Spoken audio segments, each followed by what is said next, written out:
पाचवड येथे रस्त्यावर बिघाड झाल्याने बंद अवस्थेत उभे असणाऱ्या कंटेनरला पाठीमागून भरधाव वेगाने आलेल्या कारने जोरदार धडक दिली। यामुळे झालेल्या भीषण अपघातात कारमधील 2 महिलांचा जागीच मृत्यू झाला। सातारा जिल्ह्यातील पाचवड येथे सदरचा भीषण अपघात सकाळी घडला आहे। पुणे-बेंगलोर राष्ट्रीय महामार्गावर पाचवड गावच्या हद्दीत ट्रकमधील बिघाड झाल्याने रस्त्यावर बंद स्थितीत ट्रक उभा होता। या साईटने साताऱ्याहून पुण्याच्या दिशेने निघालेल्या भरधाव कारने मागून जोरदार धडक दिली। कार चालकाचे नियंत्रण सुटल्याने कारवर नियंत्रण मिळवण्याच्या प्रयत्नात थेट कंटेनरला धडकली।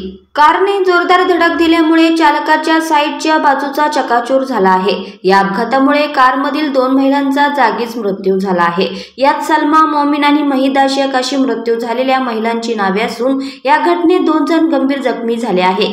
जखमी दोघांना कारमधून बाहेर काढत रुग्णालयात उपचारासाठी दाखल करण्यात आले आहे। सदर अपघाताची माहिती मिळताच भुईज पोलीस घटनास्थळी दाखल झाले। यानंतर पोलिसांनी अपघातातील जखमींना तात्काळ शासकीय रुग्णालयात उपचारासाठी दाखल करण्यात आले आहे, तर दोन्ही मृतदेह पोलिसांनी शवविच्छेदनासाठी शासकीय रुग्णालयात हलवण्यात आले आहे।